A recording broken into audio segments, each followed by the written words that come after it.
Hello and welcome to Fire in the Belly. Today we have myself, Mighty Pete, and we have the John Davis. Good afternoon. Good evening. Yeah, good afternoon to you.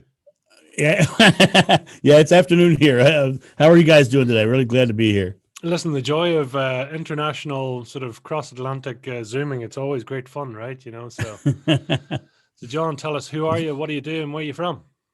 Who am I? What do I do? Where am I from? That's a long story on that one. Well, I am a former stuntman, fight director, comedian, college professor, artistic director of theme parks, and now a keynote speaker. And I did all of those things after I was paralyzed and was unable to walk. So that's the Reader's Digest story. So we can break into any part of that you want. So you mentioned the paralyzed. At what point did that happen? Well, so when I was very young, I was in my early 20s. I wanted to be a stuntman and a fight director. That was really my goal. And when I was 22 years old, I climbed up into a van to help a friend of mine unload boxes of clay. He was a professional potter, and I picked up the first 80-pound box of clay, and I turned to set the box outside of the van, and my upper body separated from my lower body, and I collapsed. And they took me to the hospital, and the doctor told me, he says, you have a condition known as spina bifida occulta, to which I said, Gesundheit. And so I was like, I have no idea what that is. Basically what it is three of my vertebrae never formed properly at birth. Mm-hmm. And so when I twisted in that way with that extra 80 pounds of weight, my spine split in two. It basically fell off and pinched off my spinal column, and I was paralyzed. And I ended up in the hospital, and the doctor had told me, you're done. There's no stunt work. There's no fight direction. You have no physical career. And at 22 years old, I went to some pretty deep and dark places. Wanted to kill myself and everything else. And then somebody came in and gave me a gift. And a lot of people thought it was a cruel joke at the time, but it was the best thing he could have given me. He gave me a book by Bruce Lee called The Tao of Jeet Kune Do. And, you give a martial artist a book about martial arts when he's just told he can't do martial arts again. That could be kind of iffy at best. But I read that book cover to cover, and later found out that Bruce, when he wrote that book, was in traction in the hospital and had just been told he would never do martial arts again. And I found the whole thing in there about mental flexibility, basically, being like water. And when obstacles come, don't strike against, but flow with or around or through. So I had to change my whole philosophy about the experience I was having. I had to shut down any expectations of a negative outcome and get very present. And then I had to not listen to the doctor because the doctor was telling me you're done, right? So I had to set my own goal and decide that I'm not gonna stop. And so what happened is at 30 days, well, day one, I was already flexing my upper back muscles because I couldn't flex below my waist. And by day 20, I was flexing my hip muscles, and the doctors were blown away because I was literally flexing muscles that never should have flexed again. By day 30, I was bending my knees and pushing myself up to a seated position. But by 6 months, I was walking, but I still wasn't back to normal. At a year, I was at where I would say was where a normal person would be, but I wasn't back to my buff sword fighter stuntman self. And at a year and 6 months, I stood on top of a 3-story tower and jumped off and landed in a fall pad. And then went on to do over 4,000 live comedy sword fighting shows all over the world, including the front lines of Iraq and Afghanistan on 6 USO tours. So that's how that happened. Wow, I mean, it's quite spectacular, isn't it? And it's where did that come from? That passion that just said, "Listen, that's not the right answer here. This sort of never walking again, never doing this again. That's just not right. Thank you, but yeah, I'll take my own path. Thanks very much." Right. Well, it's interesting. That book, first of all, was huge. That the Tao of Jeet Kune Do was huge for me because it literally did give me that mental flexibility that I needed. And then what really gave me the passion and the drive was by creating successful moments, I was now stacking these successful moments into my experience. And so today I wasn't looking at a giant outcome, expecting it to magically appear in my present moment. I was expecting, today I'm going to flex my upper back muscles. And so I was giving myself successes every day. And so over the course of time, my successes grew and grew and grew. And so finally it was like I was flexing my hip muscles. And then that was a huge breakthrough point. And then at this point, I had the realization, of course, that the doctors told me that I would never do that, right? So then by the time I got out of that bed, I was in a place of really, really realizing that I'm the one who gets to create my experience. I'm the one who gets to create my life. And so I started literally going through my life that way, creating that in that fashion, And then I went on to do those comedy sword fighting shows. I did a show called Hack and Slash. And the Hack and Slash comedy show was 2 men, 2 swords, 1 stage, rock hard masculine bodies, let the swooning begin. And that show went all over the place. And we went, like I said, to the front lines of Iraq and Afghanistan, 6 USO tours. But what I just started to see was this process that I used to get out of the bed was the same type of process soldiers were using on the front lines of Iraq. When they were going into a stressful situation, they had to go through this process. And then I talked to stuntmen who were going out there and risking their bodies, and they were doing the same thing. They were having this process. And so I went ahead and started studying neurolinguistics and hypnosis and how the brain works. And I discovered that there's this 5-step process, or 5 protocols, I would call them, because they're not really a linear process. They're 5 areas that you have to get right to get your achievement, right? And so I created this thing called the 5 F's of achievement. And you want to hear about those? Yes, please. That'd be great. Okay, great. So the first of the 5 F's is fearlessness. Fearlessness. And fearlessness is an interesting one, because when I talked to the soldiers on the front lines, I said to them, how can you go into a firefight and not be terrified that you're going to get killed? And they said, well, the first thing we do is we have to breathe. We have to literally breathe. Take a second and breathe, right? And so I started really studying the concept of breath, because when I was jumping off towers, it was the same thing. Before you jump, you just, and then you go, right? What is this breathing thing? Well, when you start studying how the brain works, it's really, really fascinating. When you start studying how the brain works, you realize that all animals on Earth have this thing called the fight or flight response. And the first primal fear response we all have is we gasp for air. We go, we breathe, we suck in air. And then our body, then most people, when they're afraid, they don't think that they can breathe. They say, I can't breathe. I'm so scared, right? Well, it's not that they can't breathe. It's that their body's conserving air so they can run further and faster. And so what I do is what the same thing that directors do in Hollywood and on Broadway. They tell actors that if they forget their lines on stage, rather than getting into a fear state, to literally exhale, relax all your muscles, and all of a sudden all your lines will rush right back into your head, because you literally shut off that fear response. And so the soldiers were doing it naturally. The stuntmen were doing it naturally. So it was a very natural thing for these guys who were already breaking the fear response. They were, right? So then the next thing that the soldier said to me was, but it's also very helpful that I have an objective that I'm going towards, something I can focus on, And when the stuntman's on top of the tower, and I can tell you this from experience, when you're on top of the tower, you're not looking at the tower. And you're not looking at all the training you had to get to the tower. You're looking at where the heck you're going to land, right? Because you want to make sure you're going to land at a good spot, right? So you have to have a positive focus. Now, when you look back at the fear response, fear, when you break it down, is an emotional reaction to some future event that may or may not happen with your focus on a negative outcome. It's you focusing negatively. Because if you were focusing positively, you wouldn't be afraid, right? You have a negative focus on so you have to think of it from a very positive focus. For instance, like if you know anybody who's ever decided they wanted to buy a car and they chose what kind of car they wanted, right? Next thing you know, they started seeing that kind of car all over the place once they made that choice, right?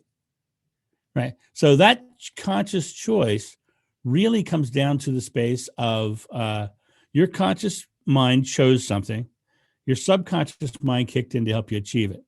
So if you can stay focused positively, then then what happens is you're now creating your subconscious mind to show you positive things. Does it make sense? Absolutely. Yeah. Yeah. Okay. All right. So that's where we are so far.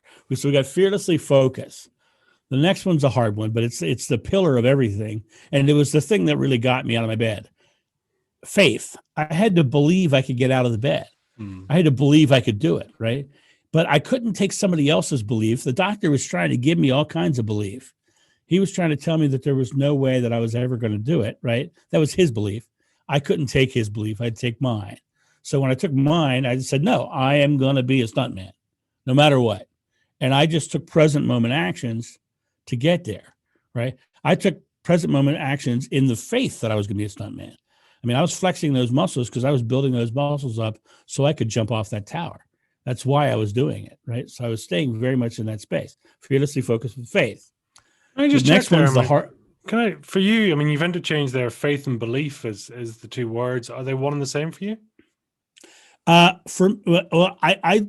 don't like to conflate it with religious belief, although people find a lot of their belief confidence in their religion. I am one who I did study all religions. I was raised Catholic, and I ended up. My mom was a very, very good spiritual woman. At 18, she had her master's degree in liturgy. At 18, she said, "John, you need to spirituality is a personal journey, and you need to find your own pathway." So I started studying Buddhism and Hinduism and all the various religions, and I just started finding correlations in all of it. So for me, faith is about personal inner power and confidence, and I do believe in a higher source, but I believe that the source provides what we focus on, pretty much, if that makes any sense. So if you think about it this way, Buddha says, "What you think you become, you create your world." Gandhi says, "You must be the change you want to see in the world." Krishna said, "You are the culmination of your thought." Jesus said, "Whatever you ask in God's name is granted." But Moses said God's name was I am. So I am is a thought about me in my present moment. And so that's a creative action. And so for me, that's how I came to my belief, is that way. But for me, it was all about inner core faith and confidence. Did that answer your question? Yeah, no, it does. I mean, and it's sort of, at least I'll let you finish your 5 Fs, but it's triggered some other questions for me. So okay, great, yeah, great. thank you. All right, so so you got fearlessly focused with faith. The next one's follow through, actually taking an action. You actually have to get up and do something. You know, if I didn't flex those muscles that day, it wouldn't have triggered the electric that would get the next muscles to flex. So I had to actually physically take an action. And the interesting thing is, a lot of times, if people aren't taking an action, it's because they're in some sort of fear again. So they need to go back and look at what the fear is that's stopping them from moving, right? So they get into this space of, okay, how do I adjust that? Exhale, go through the process again, right? So you're always addressing every one of the 5 Fs as you go. So once you start taking actions, the cool part of this, we already kind of talked about the subconscious mind and how the subconscious mind helps us in certain things. But if you break down what subconscious belief is, it's a different thing. Subconscious belief, if you think about this, you only live in one conscious moment. You live in this present moment. It's the only moment you can do all 3 things: thought, word, and deed. The only one moment. Your past is just a stack of present moment memories, moments that you've lived that are now in your memory store bank, and they give you a subconscious belief. Your future is just a place where you set goals for future present moments. So you have to stay very firmly present in the I am moment, and you have to literally start making these small moments not only successful, but in alignment with what you're trying to get. Because the biggest mistake I see people do is be in the situation here and looking at where they want to go and really believing that they have to get to it. But that's not the way the brain works. See, that's not the way the brain works at all. The way the brain works is you do things here and it comes to you. So You've got to do things in alignment in this space to bring that experience. Because when you finally experience that big outcome that you're looking for, it's going to be in your present moment. It's not going to be in the future because you can't go to the store next Thursday right now, right? So you can only do it right now. So you get that fearlessly focus with faith.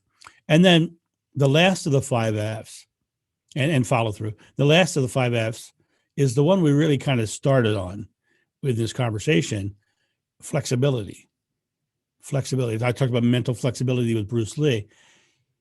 Something is always going to come up that's going to seem like it's going to stop you from achieving the goal. It always comes up. Something always seems to be an adversity. But it's your job to keep your eye on your target, on your goal, and realize your subconscious mind is showing you this thing so that you can address it, so that you can set it aside, incorporate it, or just dismiss it altogether. So these things that pop up that seem like they're going to stop you, they can only stop you if you choose to let them stop you. Today's choices are tomorrow's outcomes. So if you choose today to stop, you're going to stop. If you choose today to keep going, you're going to keep going. So for me, there were days that the back didn't work very well, and there were days that my legs didn't work very well, and there were days that were painful because of all the work I'd already done. But I couldn't allow those days to stop me. I had to keep moving. And the doctors wanted to put a metal spike in my back, a metal pin to hold my spine together. And I refused because I knew in my mind that if they put a metal pin in my back, it literally would make that part of my back rigid, which means I couldn't do rolls or falls. So instead, I started doing yoga, and I started lifting weights, and I started strengthening my lower back muscles. And still today, I still have the condition, but I have done over 4,000 live comedy sword fighting shows. I have jumped off buildings and towers. I have been on fire. I've done a lot of big physical things in my life. Lots of fights all over, the zip lines across audiences, everything. I've done all those things after that injury, and after they told me I never would. So my 5 F's are fearlessly focus with faith, follow through with flexibility. And that's the capper of it. Talk to me about future. I'm just curious. I mean, there a lot of those are action-based, let's call them beliefs, if you like. It's probably not the right word, but how much of this is fate? How much of this is, do you think, is there a bigger path for you? Do you know what's out there? Or is this a case of being in the present moment, as you mentioned earlier? Just. Hey, this is so great that you're asking me this question, because I was literally yesterday planning to write a blog about fate and destiny, because I don't believe in fate or destiny, because I don't believe anything's pre-written. I believe that we are the creators of our experience. Because now, if you think about that from a Christian perspective, whatever you ask in God's name is granted. Nothing will be impossible for you, is what was said. So if nothing is impossible, then there can't be a fate or a destiny that's predetermined, because nothing's impossible for me, right? So for me, from a Christian perspective, I can't go that way. From a Buddhist perspective, I'm creating my world. That means I'm in control of that experience. So I got to be the creator. Now, I truly believe, from a spiritual perspective, that God, the creator, loves us so much that he/she, whatever it would be, would say, I'm giving you this place to experience whatever you want. And I'm going to give you whatever you focus on. Now, you notice I said focus, right? You focus positive, you're going to get positive. You focus negative, you're going to get negative. The source, God, creation, whatever you want to call it, is going to give you exactly what you focus on. So I don't believe that there's some, albeit intelligence out there, that's saying you have to live your life the way I'm telling you to, or the way I planned out for you. So does that answer the fate question? Yeah, it does. It does. I'm not sure that I agree with you, but I understand certainly your concept there, and where do you sit in terms of, God or creation? It's like they're all one and the same, and you are God. We're all gods. Where do you sit with that side? Well, I believe we are in God's image. Mm-hmm. And when you look at it from a scientific point of view, everything that you see around you is made of atoms, including your hand.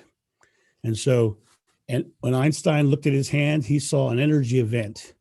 There's nothing solid there except for energy in motion. So I see, if we are literally in God's image, then everything that we see and experience is God. But we have our consciousness within that source, and he lovingly gives us the consciousness. They, you know, in Christianity, they talk about it like a parent-child relationship, the father, you know, and, you know, we have this consciousness within ourselves. Now, if you look at what the Apostle John said, God is love. And that's the way I like to look at the world. This energy that we are experiencing is love. And we're here experiencing this separation from that feeling through our own fear, right? And Buddha said that the secret to enlightenment is the eradication of fear, right? But what God so lovingly did for us was he gave us a control knob. He said, you can crank your fear all the way up and not see a lot of love. You can crank your fear all the way down and see a lot of love. But you're the one with the hand of the controller. And we forgot that we're the ones in control of the dial. But, you know, you can't experience love or God or anything without knowing the opposite. And for me, the opposite of love is fear, because even hate is stemmed from fear in some form. And so for me, when I look at this, and you know, I have to tell you, I love when you just said not sure whether you agree with me, because I love hearing other people's opinions about this exact topic, because of the fact that I think that we are here to grow and learn and experience, and we can't grow and learn of experience if we aren't communicating our different beliefs, and our different beliefs are huge. You know, I wouldn't have gone on into studying Buddhism and Hinduism and Baha'i and Sikhism and all that stuff if I didn't open myself up to reading them. And a lot of it I don't agree with, but you know, a lot of it I really don't agree with. I don't agree with a lot of the Old Testament, you know, because of the fact that there's so much hate and violence, and this village killed that village, and this army destroyed that army, and you know, and I'm not a one who wants to create more armies and more wars and violence. So I'm focused on that loving experience. What's the meaning of life, John? What is the meaning of life? Well, if you look at it from my spiritual perspective, I look at it from the perspective of we are here to experience our source to its fullest extent. We're here to experience it, to come to know it, and through knowing it, we know each other, because we're all part of the same. We're all part of the one thing. We are in God's image, but we are, you know, Jesus said, we are the children of God. We're the children of God, right? And what's the difference between being a child of God and being the son of God? It's one and the same, isn't it? One and the same. The only real difference is one of them declared it. One of them said, I am the son, right? So he's basically said, I am one with God. So I think we're all one with God. I think that Jesus, when he washed people's feet, was showing he's no better than them. And, you know, greater works than I have done, you will do. It was a huge statement, right? He also said, it is your faith that heals you. You know what it doesn't say? It doesn't say it's your faith in me is not in the Bible. It says your faith is what healed you. So it is that inner power, that inner place. I truly believe that all of the truly enlightened beings who came here had a complete understanding of their connection with source. And they, you know, people like Jesus and Buddha and in Hinduism, Swami Narayan, had this real big opening awareness of their connection with source and how to get there. And they really were just basically saying, this is how I did it. Does that take you anyplace weird? Yeah, it does. I mean, just believe me, I carry a big set of spades, and we can go down any hole you want. But yeah, I mean, it's love versus joy. Where do you sit with that? One and the same, or love versus joy? Well, if you think about love and fear as a scale. Joy is on the love side, and you know, hate is on the fear side. So I think it's a sliding scale. You experience positive and negative. It's polarity, positive and negative. You know, we talked about positive and negative focus earlier. So I believe that God is ultimate positivity, unconditional love, And I believe the opposite would be fear. And that is the absence of love. You know, they talk about science defining light and dark. And it says, is it dark, or is it the absence of light, or is it light, you know, or is light masked, right? So the thing is, light is the unconditional love of God. Darkness is our fear. That's why people like the Beatles used to say that when they would get into a negative state, they say, "Man, that's a drag," and that's heavy. Things would get slow and heavy, and they get all drugged down because they're in a negative state. But when they get in a real positive state, they felt light. They felt in motion. They felt, you know, expanded. And so I truly believe joy, love, positivity, happiness, laughter, all is sitting on the love side of the equation. And hate and anxiety and fear, hate, anxiety, depression, all sits on the fear side of the equation. And I think it is literally a sliding scale. And I think some people get very stuck in their fears and get very comfortable in their fears. And I call it a velvet cage. They're very comfortable in there, but they don't realize they have the power to open the door and fly, right? And the thing is, it's literally, they're very comfortable. They've labeled everything and said, okay, I know where everything is, and I'm just navigating through this. And those people tend to be the least happy people in the world because they're not open to anything different or anything more. For me, you know, being someone who has now traveled into 30 countries around the world, I speak English. That's all I speak. I was able to communicate in every country I went to, right? My favorite trip, I went to Egypt in 2000. I was there for 30 days. I traveled all over Egypt. Everywhere I went, I was treated like a prince. People treated me like I was a relative. They were, you know, giving me food, bringing me into their houses. I was just wonderful, right? And to give you an example, I went to Mount Sinai, and I got to Mount Sinai, and Mount Sinai has a hotel, and I'm doing my air quotes for the podcast, right? A hotel, right? There's a center hut and several huts that sit around it, right? And the center hut is basically the lobby and the restaurant. And restaurant is also restaurant because they serve one meal a day. You come there at dinner time, and everybody gets the same meal, right? But I arrived at the hotel. I walked into the hotel, and I started talking to the manager. And first thing I said to him, I said, I love your country. The first thing I said to him, I love your country. Everybody's so great. And he just wanted to talk. And we started talking back and forth. He says, well, what do you like? I said, well, so far, I'm really enjoying the food. He said, well, what's your favorite food? I said, I like, my favorite so far is koshery and full sandwiches. And he goes, that's the peasant food. What are you doing eating that? That's what we eat. We don't eat that. You don't eat that crap, right? And so that night, we all came to the hut for our dinner. The kitchen kicked open. All these beautiful steak dinners started coming out, hitting tables all around us. And a giant bowl of koshery and full sandwich hits my table. We finished that. Then our steak dinners came, right? But to add to the story, when you go to Mount Sinai, you climb Mount Sinai, you start climbing at 1:00 in the morning. And the reason you climb at 1, because you get to the top and you were watching the sunrise from the top. Have you done it? I have, yeah. I did it on the New Year's Eve. It was beautiful. Beautiful. So you know exactly about the hut, right? So I'm climbing up the mountain. So you start climbing. Did you do the full steps of repentance, or did you climb the camel trail to the last 750? We did the full steps. So, but it was chaos. Yeah. We got to the top and turned around because it was chaos. It was beautiful because it's all candlelit. Yeah. As you could see all the pilgrimage and everything going up. So it's beautiful. Yeah. So we didn't go during New Year's or big. We went in October. So there was not a lot of people there. It was a great climb for us. We started climbing, and I was climbing. It's about 4 or 5 hours of climbing, right? If I remember correctly. I was about 2 hours in, and I heard, John. And that freaked me out a little bit, being on the side of Mount Sinai, hearing my name in the darkness. It's my time. It's my time.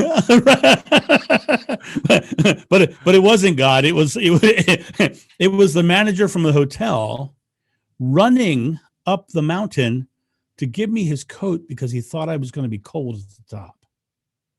Right. So that's how I was treated the whole time. The next day I came down from the mountain and I went to St. Catherine's Monastery, And I'm walking through St. Catherine's Monastery, and suddenly I hear this voice. Hey, are you American? I go, yes, I am. I'm American. He says, me too. He says, have you been having problems since you've been here? I go, no, but it's been treating me like a prince. He says, everywhere I go, people want to fight me. And 5 minutes later, I wanted to kick the guy's butt because he was just a jerk, right? And he was putting out his fear, his anxiety. He was experiencing, God was giving him exactly what he was putting out. He was putting out that experience. And so the country was giving it to him. I was putting out love and compassion for everybody around me. And the country was giving it to me everywhere I went. Same thing happened when I went through Israel. I was talking to the Muslims and the Jews and everybody was there and everybody was treating me great. But then I saw a Jewish taxi driver, get very brutal with a Muslim man who wanted a taxi, right? And he wasn't even from the country, but that feeling, they had that feeling towards each other, right? And so for me, every time I've traveled in the world, I've been able to communicate with everybody, even though I don't even speak their language. You could do a lot with eyes and gestures. That guy's a jerk. Right? Right. So you have that thing. But everywhere I've been in the world, 30 countries. I've been to Iraq, Afghanistan, the United Arab Emirates. I've been to Bahrain, Kuwait. I've been all over the Middle East. Everywhere I went, I was treated wonderfully well by the locals, and I think it's because of the fact that I was walking in love rather than walking in fear and anxiety, if that makes any sense. No, it does. It does. I mean, how much of that for your in your mindset is how much of this is conscious based? These sort of beliefs, these and your 5 Fs really, I suppose. Is it all in the sort of the conscious mind, or is it a combination of the conscious mind, the mid-conscious, subconscious, whatever way you choose to slice and dice it?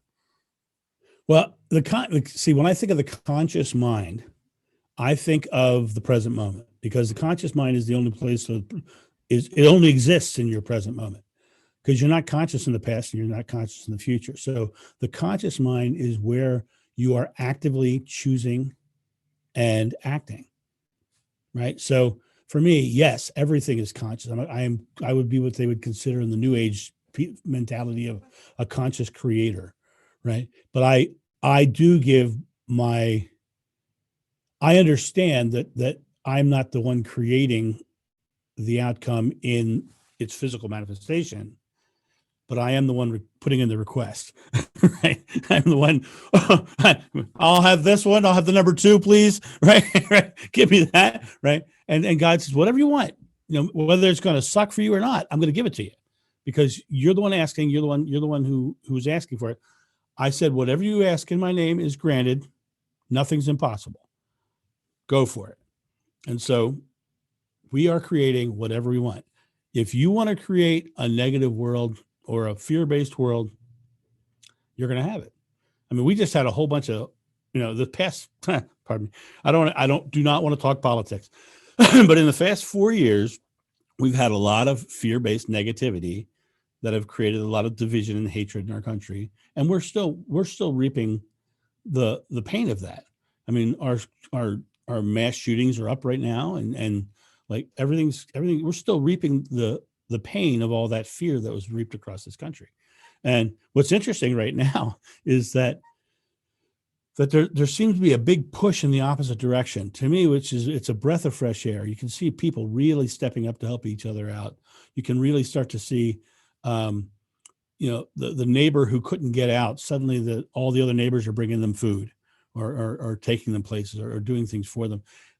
There's a big shift in the opposite direction right now. And I'm really excited to see where we're going from this point forward. No, absolutely. I mean, it's one of those things. I mean, are you clear yet in your potential and your purpose of those two sort of moments of insight come? Well, it's really interesting because of the fact that I had that back injury and I had all that stuff. I kept doing my comedy sword fighting show for years and years, and it literally all over the world. But I just discovered that I was enjoying the time after the show more than I was on the stage, because what was happening after the show was sitting in the audience, and I was helping people find their power, their inner power. and their inner strength. And I still have people who email me today who say, you saved my marriage, because I was able to show them, are you fostering the love in your life? Or are you fostering the love in their life?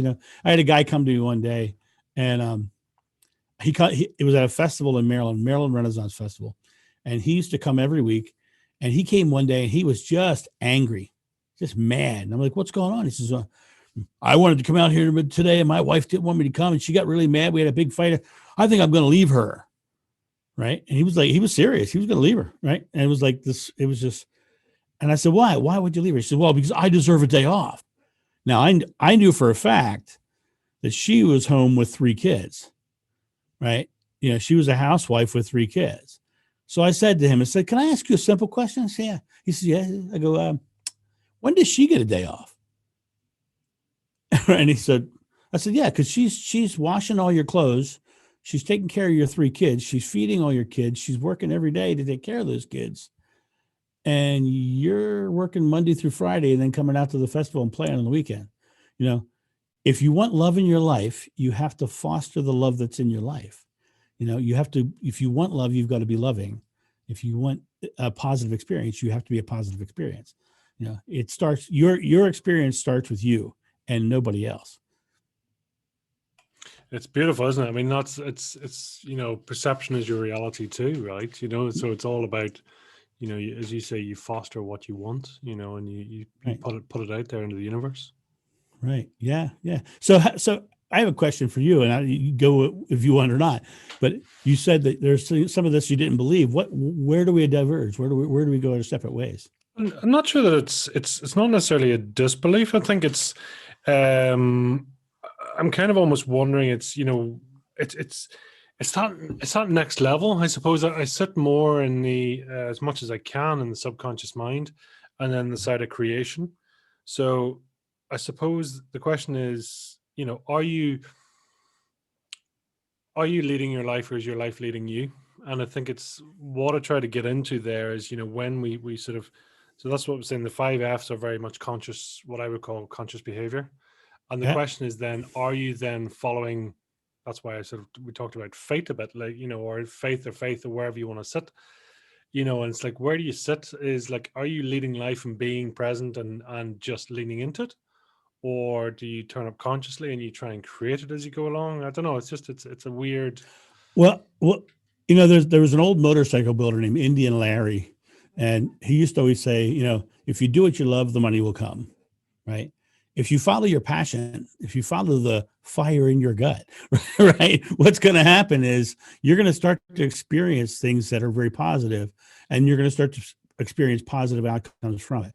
For me, I wanted to be a stuntman. I wanted to be a fight director. That moment of adversity came when the back happened, but I stayed true to my goals, my passion, and a way was shown to get there.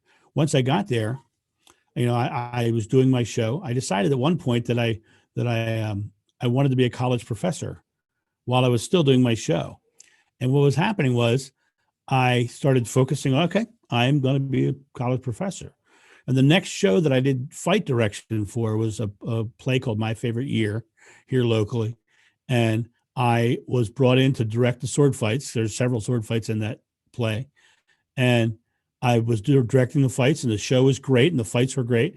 And at the end of the show, the star of the show says, John, he says, I really like working with you. He says, have you ever taught at a college or anything? I said, no, I'm really interested in doing that. He said, well, I'm the dean of theater for Oberlin College. Would you be interested in coming out and just teaching a singular master class? I said, sure. So I went out there and I taught a master class, and it was a really fun, exciting class. Everybody was laughing and joking, have a good time. Finished that class. The dean says, I just wanted you to teach a master class so I could see if you're a good teacher or not. Would you like to do a semester? And then I taught at Oberlin for 8 more years. Right. So it really comes down to what you focus on, God will give you. If I wanted to do stunts and sword fights and all that stuff, and God gave it to me, even though my back was in the condition it's in still today. Right. And so our source, the universe consciousness, that energy that Einstein talks about, is there for us to create our experience. And you can create it lovingly, you can create it fearfully, And for me, I look at it from the aspect of, well, if you're the creator, why would you create crap? Right? Why would you create bad things or fearful things or hateful things? Create things you love to do. Create passion.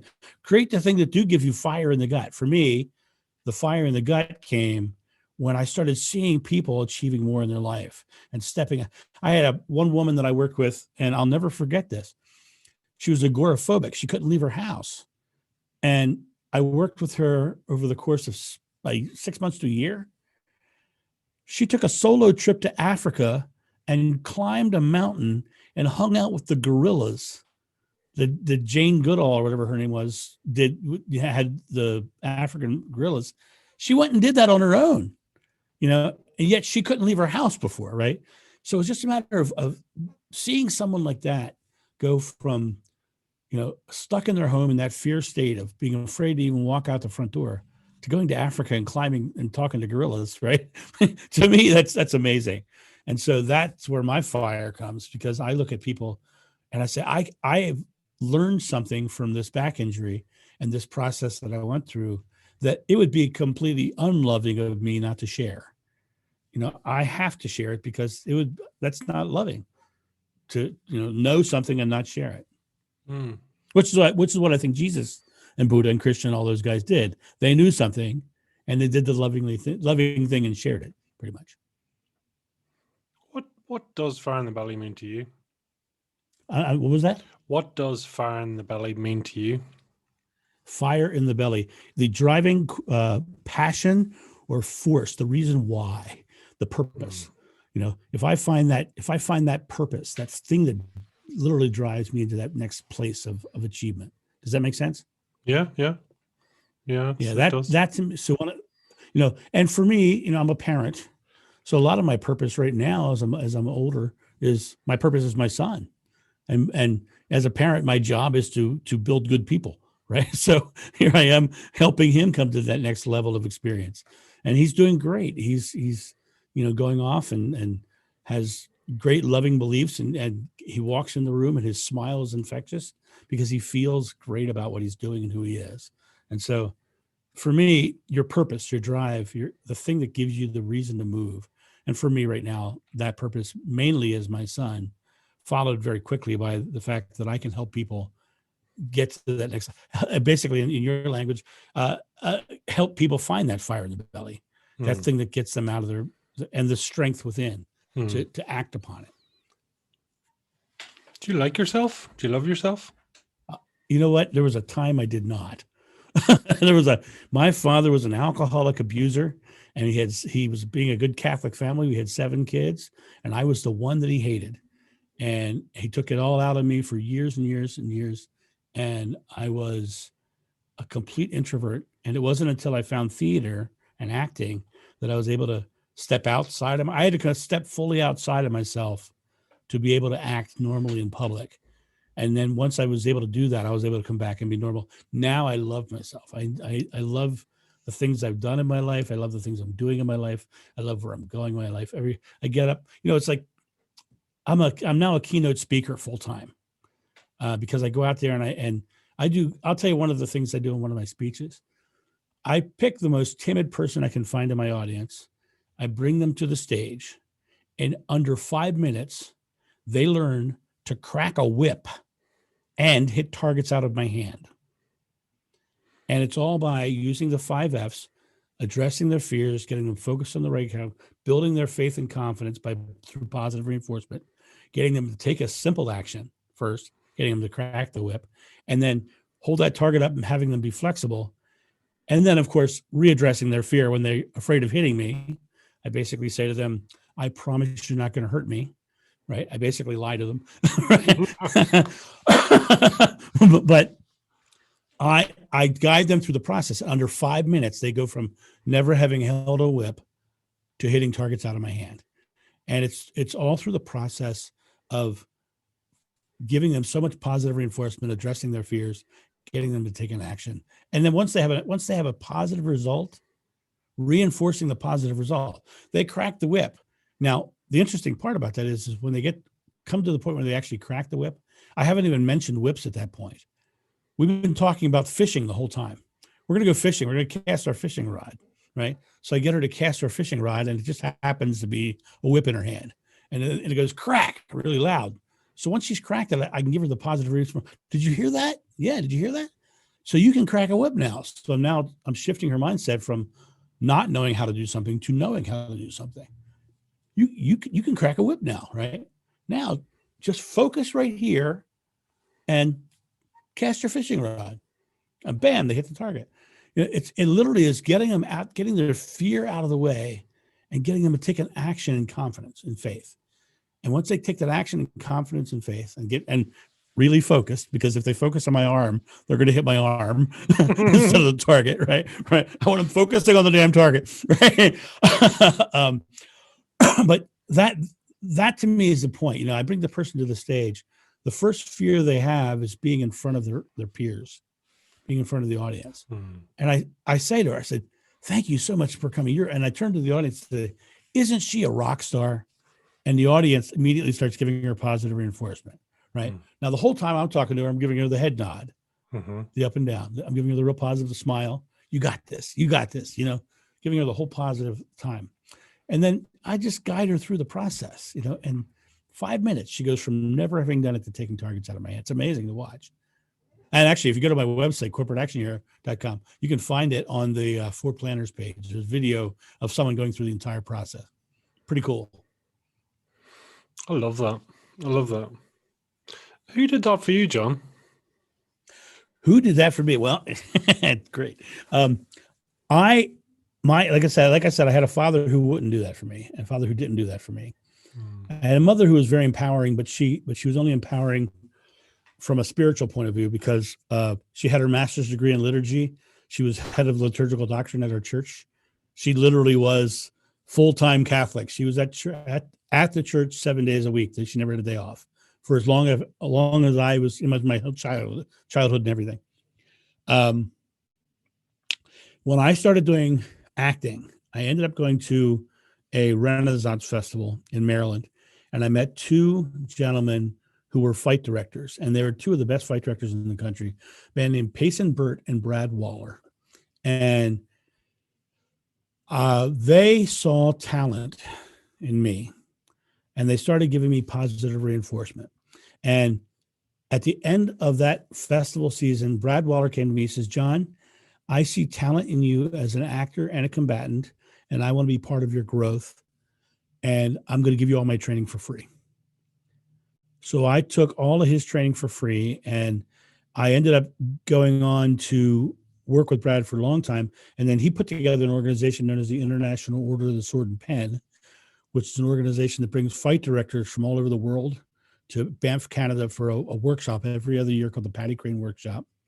And the guys from Star Wars, Lord of the Rings, all the big movies, fight directors are there. They all come there. They only get their ticket to get there paid for, and their food paid for, and their lodging paid for.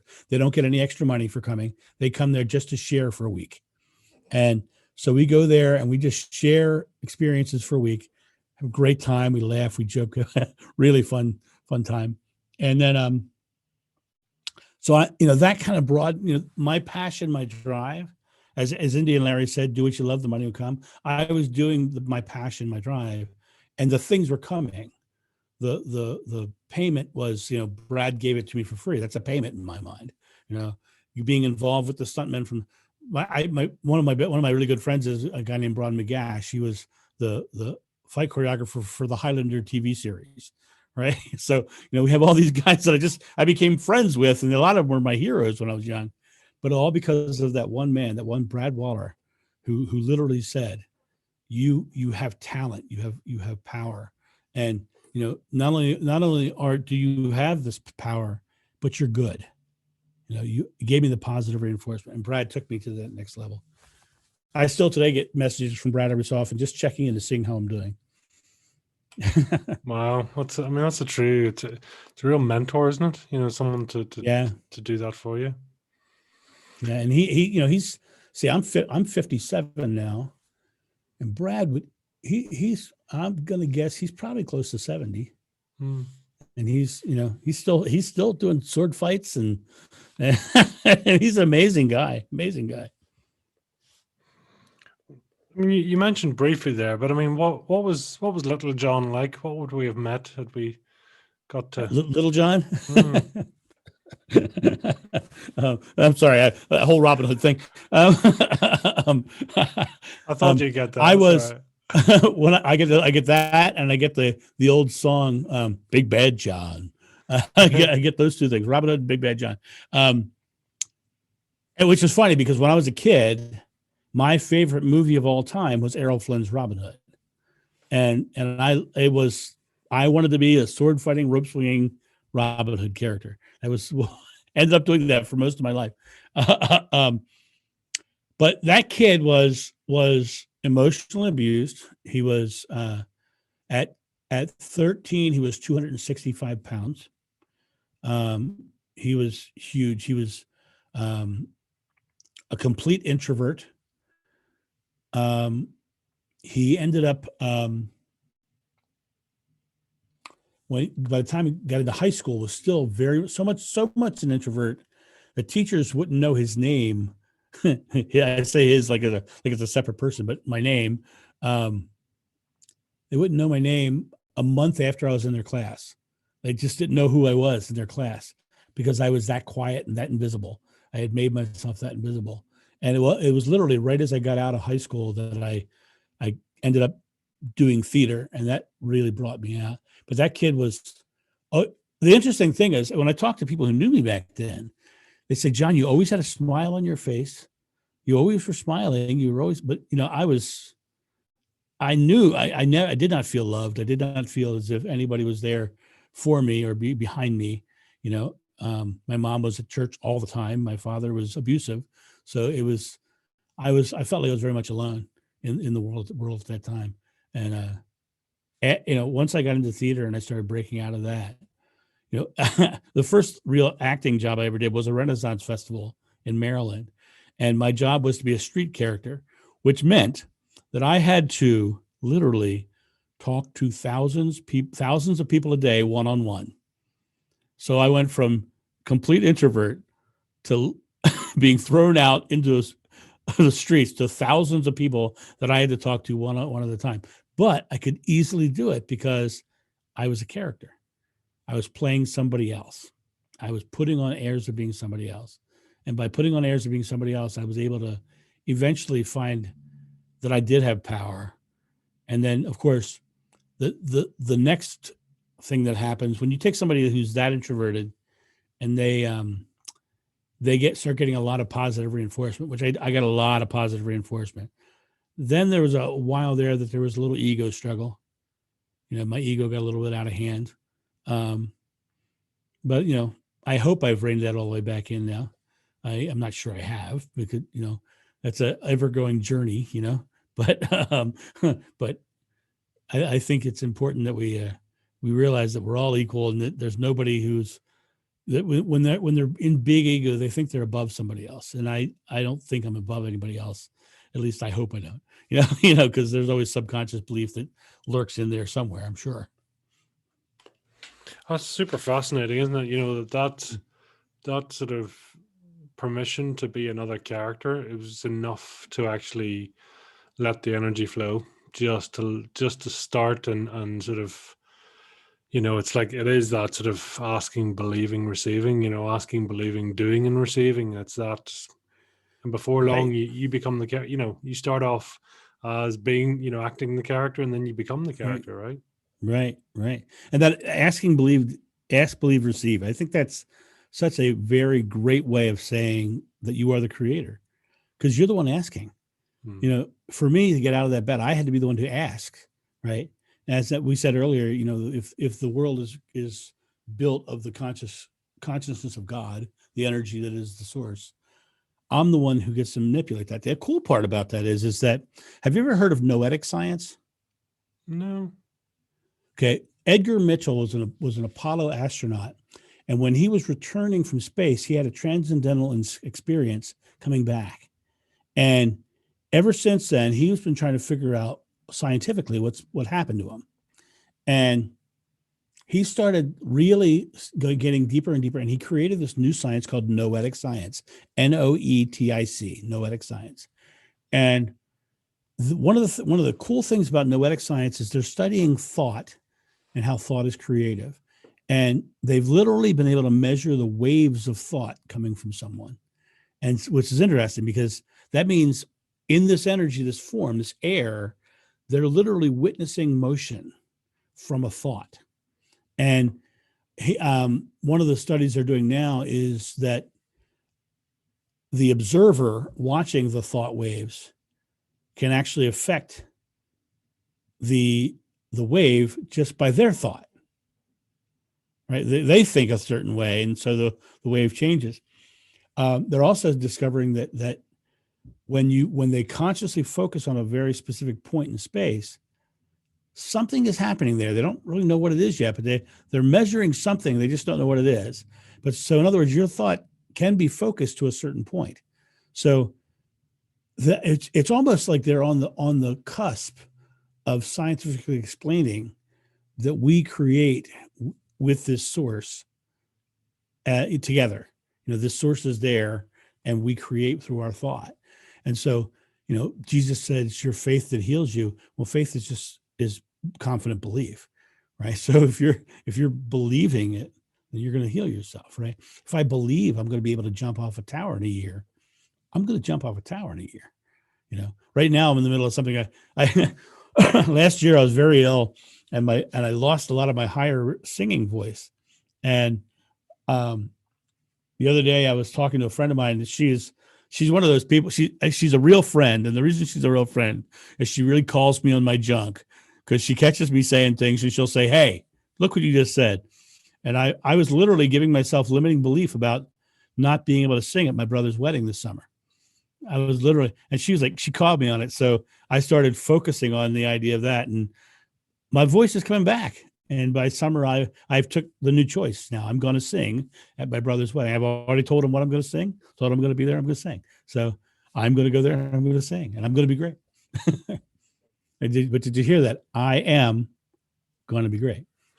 See, I find that interesting because you change tenses sometimes. I've noticed there you sort of go for the I am, and that's very, it's very present. You then switch on other times. You talk about my spirituality, my faith, and what it is. So that's attachment, another tense. And then the third tense is the we tense that you're using a lot, which I find quite fascinating. And I couldn't tell if there's a fourth, but just sort of different references to self. Yeah, well, it's interesting because the my, when I look at the my, to me that is my personal journey. It's like when I talk to someone who has a different spiritual belief than I do, they're on their own journey, and it's very real for them. And it's not for me to judge that at all, right? So I think of my spirituality as my journey, my this, my that. As far as the I am, I'm a firm believer in declarations, and I'm a firm disbeliever in affirmations, because I think affirmations is a present moment word that means I'm trying to shore something up that is not solid. If I'm trying to affirm it, it means it's not really solid, right? So I believe in declarations. That's why Yoda said, "Do or do not. There is no try," right? He declared it. I am doing this, right? For me to get out of that bed, I could say, here's an example. Say, for instance, I was 100 pounds overweight, and I decided that I wanted to lose 100 pounds. An affirmation says, "I am a thin person," right? But I still can't see my shoes. Right? I still can't see them. They're down there below something, right? But I can sit in this moment and I can say, "I am eating well. I am walking an extra quarter mile today. I am creating a thin and healthy body." Those are things that can be true. But looking down and not being able to see your shoes and saying you have a thin body is non-reality, because you can't believe it, because you can't see your shoes. So, you're not going to magically turn your body to a thin body instantaneously. You're going to create motion, because life is about motion.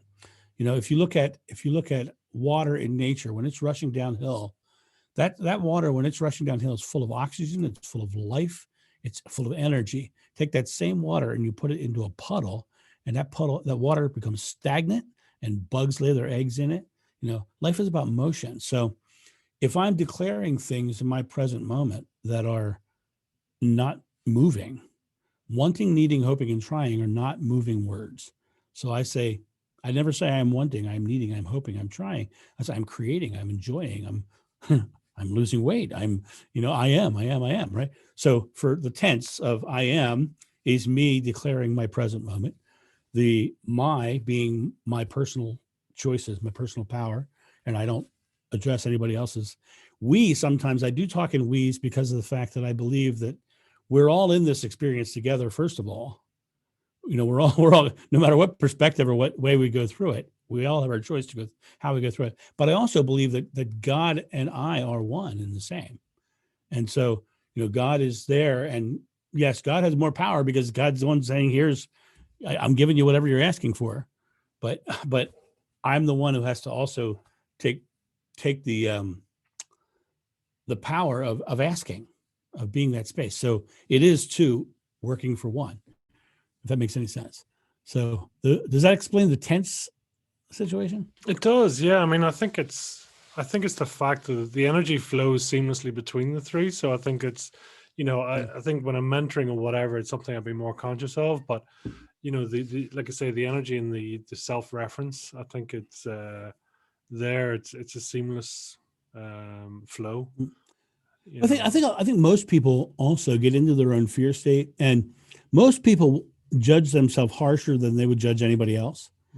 And I always tell my people that I'm coaching, I say, you're not allowed to say anything that you wouldn't like somebody else saying about one of your friends about yourself. and they're like, oh, they realize, people, I talk about those present moments, right? We can sit in this present moment. If you break it down to psychology, your present moment is where you create successes or failures. Those successes and failures become past moments, memories, right? But if you make your moments successful predominantly, you're creating a subconscious belief behind you that is predominantly successful, or predominantly positive, right? Most people will have this moment and they're here and they'll be trying to do something, trying, you hear the word trying in there, they're trying to do something and it's futile and they're struggling, right? Or they're working to do something and they mess up and they go, I'm so dumb. And they waste another moment beating themselves up. To be totally honest, that's why I went bald. I don't know about you, but that's why I went bald, because I was constantly knocking the hair off the top of my head, right? But the thing is, what I had to do was I had to realize when things didn't go the way I wanted, that's just silly. Just silly, because I am getting this outcome. So if something isn't going right, that's silly. And I started to laugh at those moments. And the more I laughed at those moments, what was happening was I was creating positive feelings in my present moment. So I was creating positive in my subconscious mind, which is creating a subconscious belief. So now I'm accessing from more and more subconscious belief that's positive. So my world got more and more positive. And so now it's on a whirlwind. I'm just riding through life on a very positive experience. COVID-19 hit, corporate action hero, keynote speaker. My job is to go into small rooms with large numbers of people, right? The speaking industry had a blip, just like the Marvel universe. Half the speakers went away and all the work, right? It was like gone, right? Out of there. It hit. The year before COVID, I literally traveled over 200 days speaking. COVID hit, it all went away. So I'm like, okay, this is exciting. What are we going to do now? And I started creating my green screen and getting my lighting and getting my teleprompter set up and getting it all like a nice mixer board. And I started creating a virtual platform. I took another room in my house. On the other side of the house, it's a big room, so I could do nunchucks and whips in that room on camera, right? So I literally have created this studio and I started doing virtual programs, right? I also started writing my book. So I'm halfway through writing my book now and by the way, the book is going to be called Be an Action Hero, Not a Reaction Zero. And then like it. and then what happens is is that I also started creating online courses, which aren't done yet, but they will be soon. But so when this is done, when everything starts getting really back to normal, which by the way, I'm starting to see that right now. People are starting to book me for gigs right now. I just got back from Tennessee the other day, so it's starting to come back. We're seeing the light at the end of the tunnel. But I'm coming out of it now. I can do live events. I can do virtual events. I'm going to have a book, and I'm going to have online courses. So I'm going to have a business that is so much more profitable because of COVID. And I know a lot of speakers who just said, "Oh, we're done," and folded up shop and went and did something else for a living, right? But I don't live that way. I create my experience. Really brings me back to that sort of, I don't know whether it's Bruce Lee said it, but it's, he talked about be water, my friend, be formless, be shapeless, be, just flow into the right mindset, right? It's that. That was the key phrase that hit me in his book, was the fact, be like water. And it's literally, he says it can be a teacup, it can be a kettle, it can be, or it can also crash. It'll eventually wear down a rock, but literally it's that concept of mental flexibility that he had that really got me going. And be like water. COVID hit, I could easily drop into the negativity and start creating a negative outcome. Or I can go, okay, how can this is gonna be fun. What are we going to build? This is gonna be great. And now I'm like, I got my good friend from my best friend from childhood. I've had the same best friend since we were 5. That's how long we've known each other. And he saw what I was doing. He got excited. He started building a studio. So the two of us are like creating. He doesn't need one, but he wanted one. So we started creating. So now we both have these. So we have Zoom calls just to talk to each other from our studios.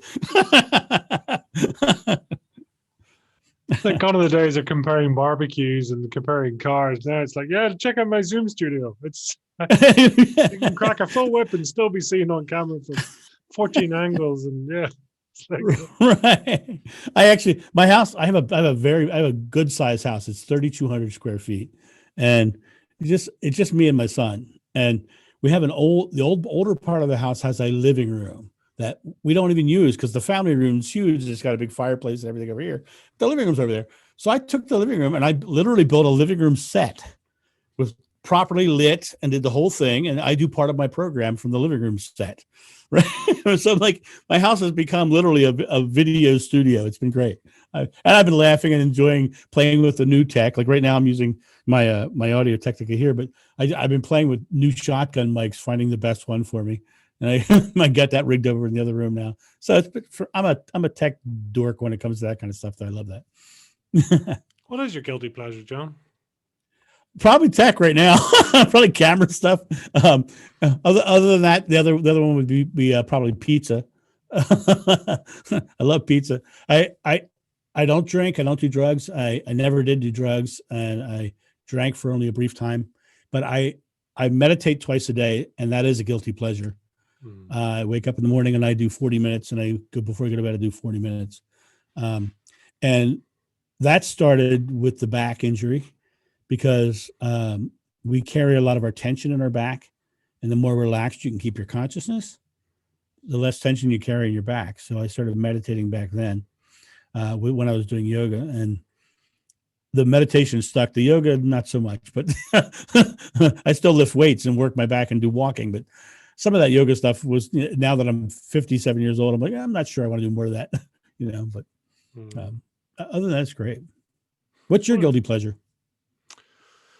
Do you know what? For me, it's a mixture of things. Really, it is a bit of self time.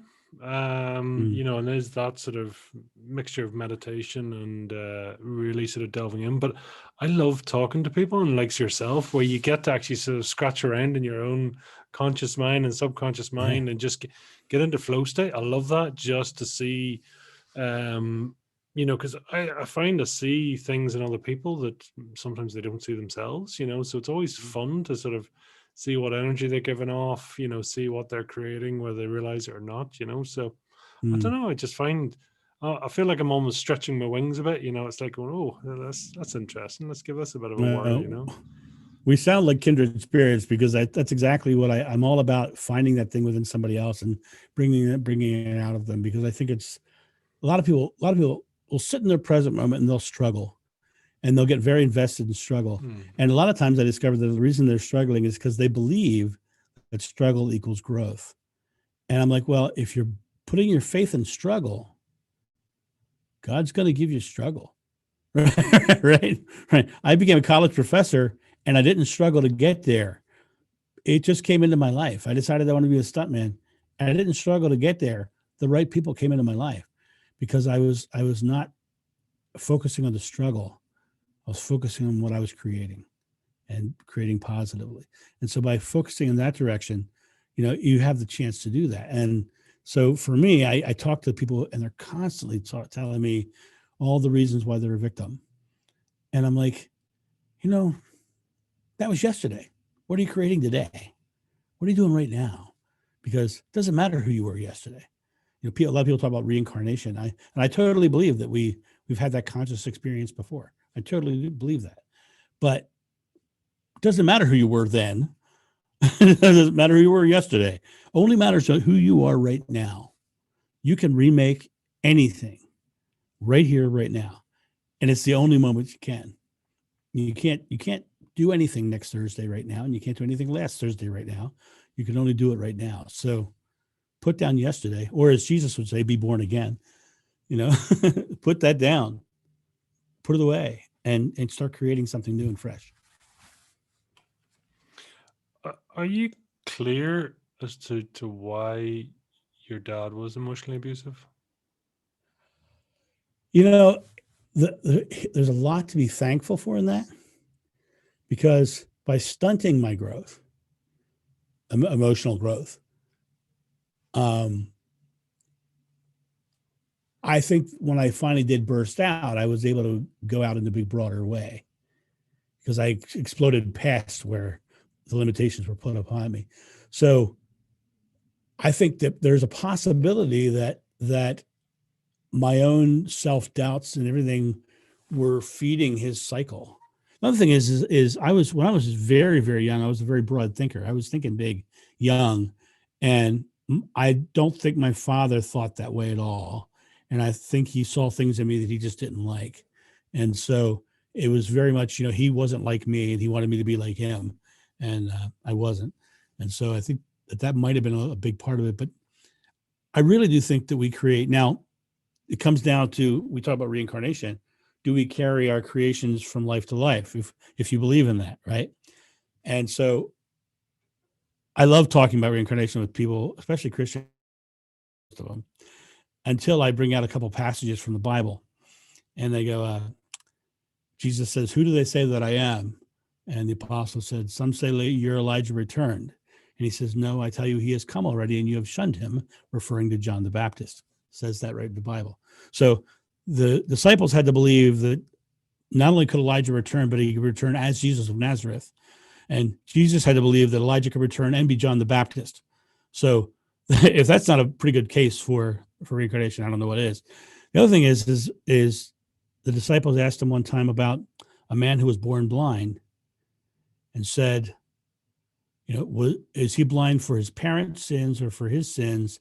And Jesus' response was that he's blind because of things he did before he came. That's a paraphrasing. I'm not exactly sure how it's written in the Bible, but he actually said it was before he came. So he did stuff before he came. So the question is, how could he have done that? So to me, I look at it from the aspect of that I could have easily created something in a past life that could be carried forward. That it's the same consciousness being brought forward, So I grasp on that, and I can't say I believe what I believe about that. I'm kind of agnostic in that area. I know there's something there. I just don't know what it is, and I'm not vain enough to say that I do. I was kind of curious because I think in Neil Donald Walsh's book, A Conversation with God, I think it's book 2, he's sort of saying, you've only been here 647 times before. It's like, all right, okay. It's like, never mind reincarnation. It's like, Groundhog Day, or, it's just again and again and again, right? It's. Well, I will tell you, there have been places that I've been in the world that when I got there, I felt like I'd been there before. And one of them for me was Petra in Jordan. I had a weird experience in Petra. I got to Petra, and that's where Indiana Jones found the Grail in the one movie, right? So I'm walking up there, and I'm looking at the armory, which is where supposedly he found it, right? And I look over, and there's a pillar, and I had this flash image of me on top of that pillar carving it, like up there, literally tied with a rope, chipping it. And I had that. It was just a flash image, very quick. Wasn't and but I felt when I walked through Petra, I felt like I had been there, and I knew the place inside and out. It was really strange. But so do I know if it was reincarnation? I don't know. Am I in Hinduism? You have the center hub, which is your conscious self, and you have these spokes that are your different lifetimes. On the outside of the wagon wheel, you have this rim, and this rim is the super consciousness, the area where all of that knowledge is amassed, right? So the question is the center hub all of human consciousness, and the spokes are all the lives, and the outer hub is all the information, or is the center hub your consciousness, and the little spokes being your individual lives? It's a matter of is it me or is it we? Back to our other conversation. Or is it thee? I don't know. Pardon? Or is it thee? Or yeah, right. The. I'll have to think about that one. I actually, because it's uncanny you talk about this, because trying to sort of built up a model of 8 levels of consciousness in my book, and the best way I could describe it was like those Russian dolls. Those sort of, you see a doll and you looks pretty, and then there's another doll and another doll and another. That sort of different levels of how many dimensions of consciousness can we have until you get to that tiny wee one in the center. But actually, it is the source. It is, it is the point of creation for me in that particular model.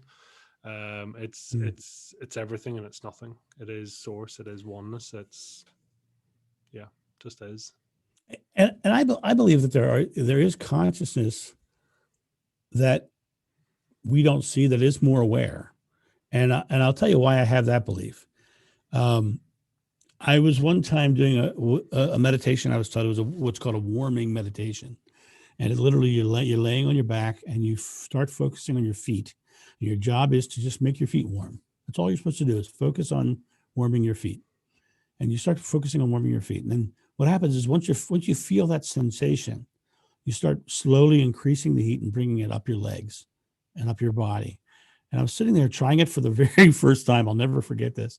I was lying there. I was trying it. I was lying flat on my back, and I could feel the heat rising up my body, and it came all the way up to my chest, and it wouldn't go any further. And it was kind of like stuck at my chest. And I suddenly, just to put it in a very interesting way, I heard a thought. And it was like somebody else was thinking something and I was listening to it. And it was, relax into it. And I just relaxed. And all of a sudden the heat rushed into my face, and boom, inside my head, pure white light. And it was like, I felt like I was connected to everything around me. And standing in front of me was a man. And he looked at me and he says, "You're not supposed to be here yet." And boom, I was like back in my body. And it was like, and I was like, okay, now what the hell was that? And I studied for years, and I've had people tell me that it was a Kundalini rising, and they've had all different kinds of experiences of what it was. But to me, it just kind of was very comforting in the fact that, this growth that we're on here, this experience that we're living here, is growing us to something. We're expanding, we're still in motion, and there is this space on the other side that we're supposed to get to, no matter what it is. And you're not supposed to be here yet implies that we're supposed to get there. And so for me, it was very comforting to know that I need to just live creatively here now, and I'll get there. So to me, that was a really huge moment. And I still grapple with what it was, and I still because I'm not, like I say, I'm not vain enough to put a label on it, because it was, I don't have the information to be able to say what it was, but I do know that it gave me the feeling that person who was speaking to me from there literally was telling me, you know, I'm one of you, and when you get here, you'll be like me, basically. Which I thought was interesting. Just a bit, yeah. Yeah, it is. I mean, but I mean, that's the thing, isn't it? Really, words are brutally inaccurate, but it's the best we have. As you say, it's wow, it's like another level. And how do you describe it? It's like, I don't know. It's just Yeah, just sometimes you can't. Yeah. Yeah, and you search and you try to put words to it. You search those words and you find inaccurate descriptions, and then you start piecing together. Well, it was kind of like that and kind of like that, and then you start creating your own, which is why my spiritual faith has grown to where it is right now, because I pull from Buddhism and Hinduism and Christianity. I mean, you've heard me quote them all in this conversation, because I find universal truth. I don't think one religion has the market, has the entire market, and nobody else is wrong. I think they all have. It's too vast. It's too big for one religion to encompass it all, and I think you need to have different modalities to come together and say, yeah, that's the same as this, and this is the same as that, and this is the same as that. It's like, you go to India, and you travel through India, and you start talking to the locals about the prophet Isa. Do you know about the prophet Isa? No. That is, in India, Isa is when Jesus was traveling through India between the time of him being a child at the temple teaching the rabbis, and when he came back to Israel later in his life, to Jerusalem later in his life. That period of the Bible where he's missing, they tell you where he was when you're in India. He was the prophet Isa, and they'll even tell you he went back and he was crucified. When you're there and when you're traveling through India and ask about Isa, you'll hear all the stories. They'll tell you they'll even tell you the pathway he walked while he was there. It's fascinating. It's really fascinating, this other history. So he was studying this other spirituality as well, if you believe it. Doesn't surprise me though, because when you read Yogananda's book, The Second Coming of Christ, where he takes Hinduism and puts it side by side with the New Testament, and he literally shows you how Jesus is talking about the same spiritual practices. And it's fascinating reading. Of course, that's a couple thousand pages of books. It's 2 books in one, but it's fascinating reading, really fascinating. Isn't it? Do I want to get into it? I was going to say, I mean, with some religions, it's amazing how selective they are. Selective, but yet, as you say, I mean, it's I mean, I applaud you for taking, viewing multiple religions, multiple faiths, and choosing the one that's right for you. The path, and you sew together and you connect together what highlights for you, right? And I mean, that to me it's a path of maturity. It's a path of alignment, joy, whatever. Who cares how and what it's made up of, right? Well, and if you're not hurting anybody else, and you're living a loving life, what's the Dalai Lama says, my religion is simple. My religion is kindness. I don't think he's going to hell. I don't. Right? And when you start studying hell and you look at the etymology of the original word, the word was Gehenna, and Gehenna was the word they used for hell in the original writings. And at the time, historical time, there was a place outside of the wall of Jerusalem called Gehenna, where you would go burn your trash. And so the things that were bad were burned in Gehenna. Right. So you're going to burn in hell, you're going to burn in Gehenna. Right. And until the year 325, Jesus was either a prophet or a teacher or a fraud. But at 325, when Constantine did the Nicene Council, he became the Son of God and everybody else was wrong. And they took out all the Gnostic scriptures, all the most esoteric book that's still in the Bible is the book of John. And the book of John is the one that says God is love. It's got all these beautiful, but they're esoteric enough that they can't be altered in ways that would mess up their understanding. Then the rest of the New Testament, most of the rest of the New Testament is Paul. And Paul never met Jesus in life. He only had a vision on the road to Damascus. But Paul had another interesting thing too. Paul was a Roman citizen. Paul lived with Governor Felix for most of his time when he was doing it. Even when he was traveling, he would travel out and come back and stay with Felix. Paul, one of the rules that Paul laid out for Christians was they were not allowed to grow their hair longer than their shoulder, because that's how Jesus had his hair, supposedly. But at the historical time of Jesus, Jews wore their hair and did not ever cut their hair.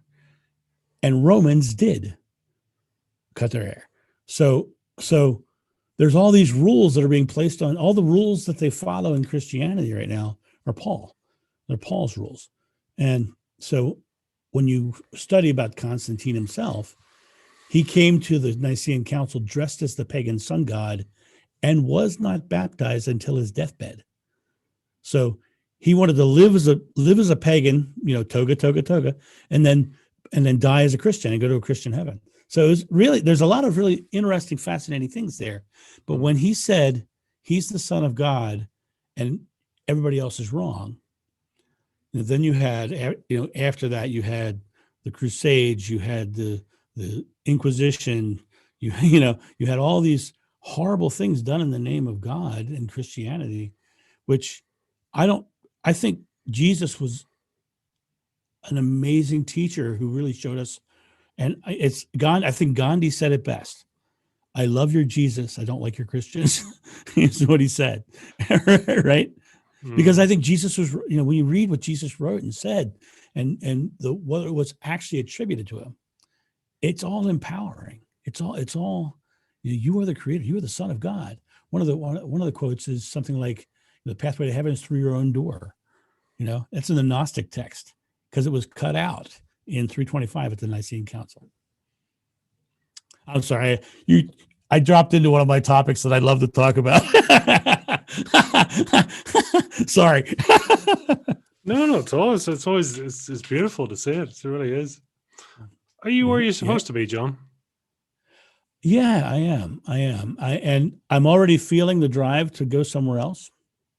I'm doing a lot of speaking right now. And I'm also a painter. I do a lot of painting landscapes and things of that nature. And I'm really feeling the drive right now to get closer to my family over back on the East Coast. I'm actually in Akron, Ohio. So I'm it's about an 8-hour drive to my hometown from here. And I'm really feeling the pull to go back there, to be there for family for some reason. I don't necessarily know what the reason is yet, but I might just be connection. And the fact that I live in Akron, Ohio, which had 22 accumulating snowfalls this year. And my hometown is a beach resort. So that might have a little good pull too. I'd love to go back to the beach. Yeah, it's amazing, isn't it? What we're where we feel at home. I mean, it was amazing, even as you say with in Jordan and stuff, and how we feel at home in certain places, and I mean, if you leisure and pleasure taking time out, where would we find John? Where do you go to? Well, it would be my hometown of Rehoboth is where I would go for pleasure right now. But of all the countries I've ever been to, I really felt really at home in Rome, interestingly enough. When I went to Rome, I was wandering the streets of Rome, and years ago, I used to sing in an a cappella group called the Acapellers. And see what you did there. I like that. Yeah, it was marketable, man. It worked. But we ended up going out and we were singing, and I was walking the streets of Rome, and the way the buildings were echoing, I started singing Ave Maria, just wandering the streets of Rome. And it was just, I'd walk by and people would join in as I was walking by. And then I went down to the Trivia Fountain, the movie with the 3 coins in a fountain. And I got down there and there was a whole bunch of college age Italian kids singing American doo-wop music.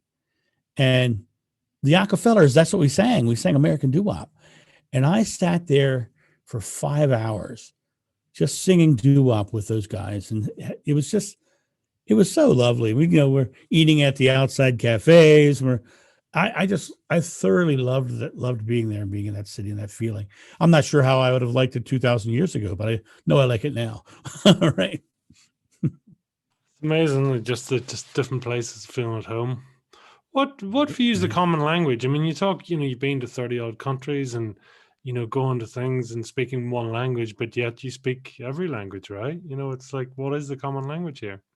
I think we communicate in multiple ways. Linguistically, I only speak English. Right. Okay. But I communicate with my eyes, with my emotions, with my actions. And when I go to these other countries, I have full conversations with them not understanding a word that's coming out of my mouth. I remember traveling through Europe with a guy who was what they call the classic ugly American. If you don't speak his language, he'll speak louder, and he'll get mad if you don't answer in English, right? And I can't tell you how many conversations I had over his shoulder, where he's sitting there being like this, and I'm like, basically saying, this guy's a jerk, don't listen to him, giving all the gestures that they all understood because they're universal, right? And the interesting thing is everywhere I went, there are certain universal things of importance. And when I traveled speaking, I would ask my audience, what's the most important thing to you? And I never one time heard anyone say my job, right? What I always heard was my family. That's the number one answer everywhere in the world. My family. That's the most important thing. So, the people they love, the people that represent love, the people they are giving love to, that is the thing that's most important. So if you can be love, you can be the disconnected non-blood family, because that's what they're looking for, is that connection, that feeling of love. And so just be that, be family with the world. Isn't it amazing when you take away the sort of the accuracy and the inaccuracy of the English or a language and whatever else, and yet you can communicate almost better? Isn't that fascinating? Yeah, and what I find really interesting is most of the countries you went to, they all speak English anyway, because it's the language of business, right? And you're walking through the streets of Egypt, and the street kids who are selling products, they've learned English from the tourists. So you're walking through the streets and you hear, bonjour, guten tag, right? Hello, hey, oh, and then you respond to hello, right? So they're just calling out the language for you to turn around and answer, right? So they've learned the language. So communication is easy. They talk about speaking in tongues. I'm not, whether that was true religious wise or not, I think some people are just very good at communicating and are able to talk with everybody without actually saying words that they understand. I think you can totally be a loving person. When I taught at those workshops, there was fight directors from all over the world. It's from Belgium and everything else. I ended up becoming friends with the Belgium guys and his family. They didn't speak the language I did, but we hung out all the time because we just enjoyed each other, right? And I think it's a matter of just speak from the heart, not from the mouth. What are you great at, John, and what are you terrible at? What am I great at? I'm great at eating pizza. What am I great at? I think I'm great. I hate to give myself that kind of grade, but I think I have an affinity for, I'll put it that way, for recognizing where people are tripping themselves up and seeing. I think I'm really good at understanding where someone is and meeting them where they are, rather than expecting them to come where I want them to be. What was the other question? You said, what am I great at? And what was the other one? The one you blocked out. What are you terrible at? Oh, what am I terrible? Oh, what am I terrible at? Accepting defeat. Ha ha! Gotcha. When you say, talking about, almost seeing where people are sort of blocking themselves, I mean, are you able to sort of see energy, or do you just, would you classify yourself as intuitive? Where do you sit there, or is it just a deep connection / communication? Boy, you're going deep on me here, buddy.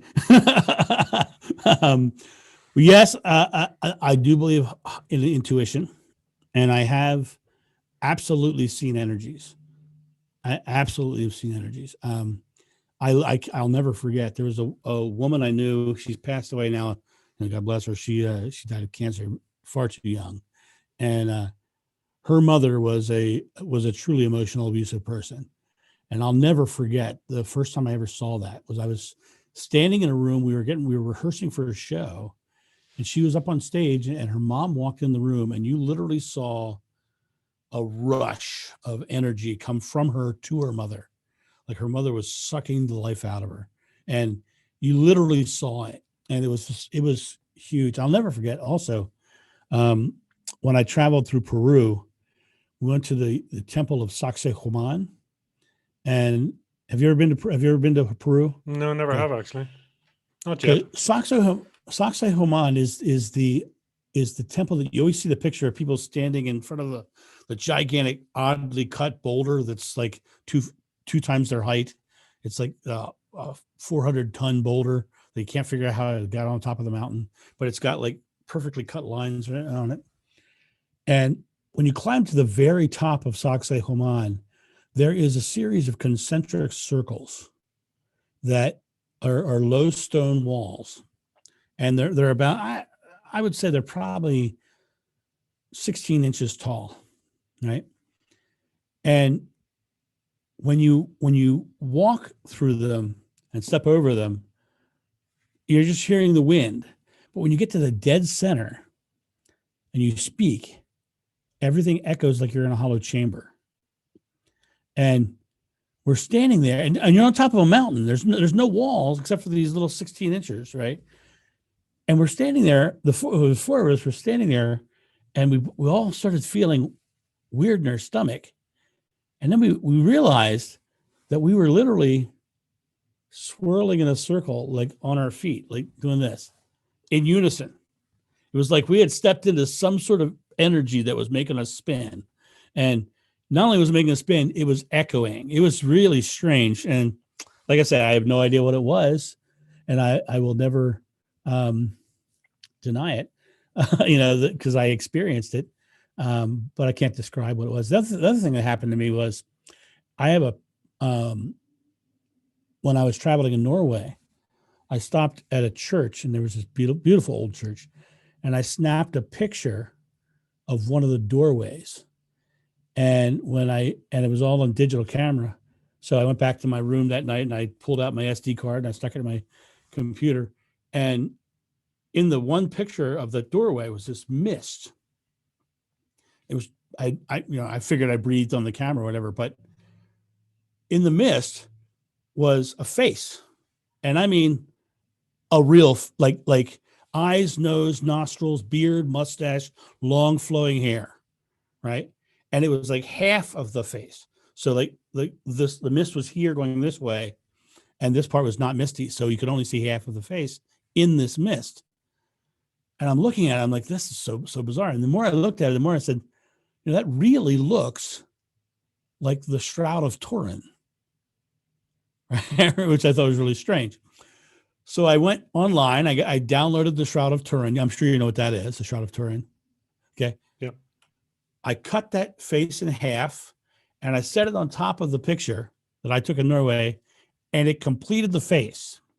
The only difference was, and the mustache lines, everything perfectly lined up. The only difference was the left half, which was my picture, the eye was open and looking, and the other half had an eye that was swollen shut.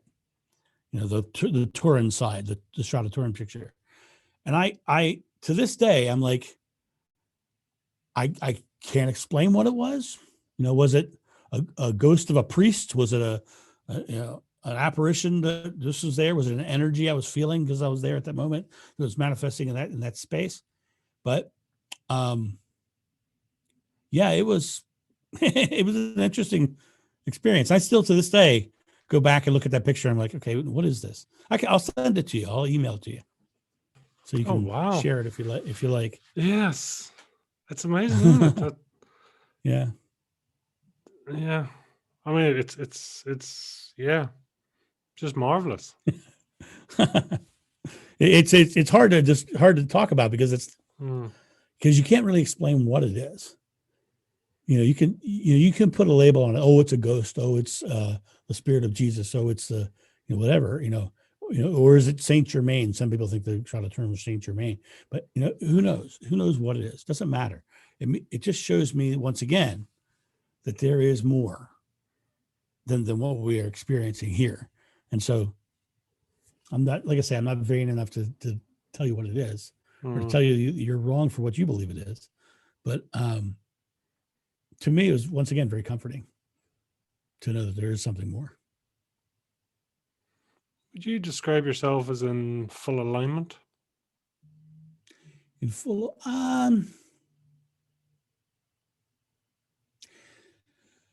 think that I still have work to do before I could get into what I would consider a full. I think in my beliefs, if we got into a full alignment, we wouldn't need to experience this anymore.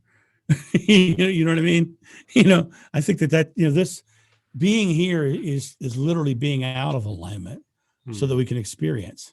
And so I think that if we got into full alignment, we wouldn't resonate in such a way that we would need to experience this any longer. Does that make sense? Yeah, yeah, sort of. Well, it's kind of like to know the light, you got to see the dark, right? And it's Right. It's that fear and love thing. You're here with yeah, that control over your fear. They say, was it lo that I walk through the valley of the shadow of death? I fear no evil, for thou art with me. Well, if love is with you, you don't need fear, right? So is in my faith mind, or is love the opposite of fear? I can't quite work that out in my head. I see. I think faith is the choice. It's your conscious choice, Hmm. and I think you can put faith in fear. You can put faith in love, right? I can totally believe the tiger's going to eat me. I can be totally afraid of that, right? I can put faith in that, but I can't necessarily that's my perspective on it. I think that when you look at it from a Buddhist perspective, Buddha says the secret to enlightenment is the eradication of fear, right? But Buddhists are constantly talking about getting to nirvana and the bliss state. Well, the bliss state would be love, right? Their goal is to reach that space of nirvana. So if you're coming to that space, and there's a video that I love on YouTube called Bodhisattva in Subway. Have you ever seen it? No. Bodhisattva in Subway. Now it's there's not a word spoken in it. And it's this guy, he goes over, he walks into the subway station, he gets onto a subway, and he sits down in this car, and everybody's all depressed and down, and they're like riding with the weight on their shoulders. And he just starts to giggle. And he giggles. And he starts to giggle more. And he starts laughing out loud. And by the time he's done, the whole car is laughing hysterically. Everybody's having a great time. Right. And then he gets up at the next stop and goes over and gets into another car and sits down and starts to giggle. Right. So he basically is walking through life as the Bodhisattva is the one who consciously carries the essence of God inside and consciously shares it and spreads it to create a better world.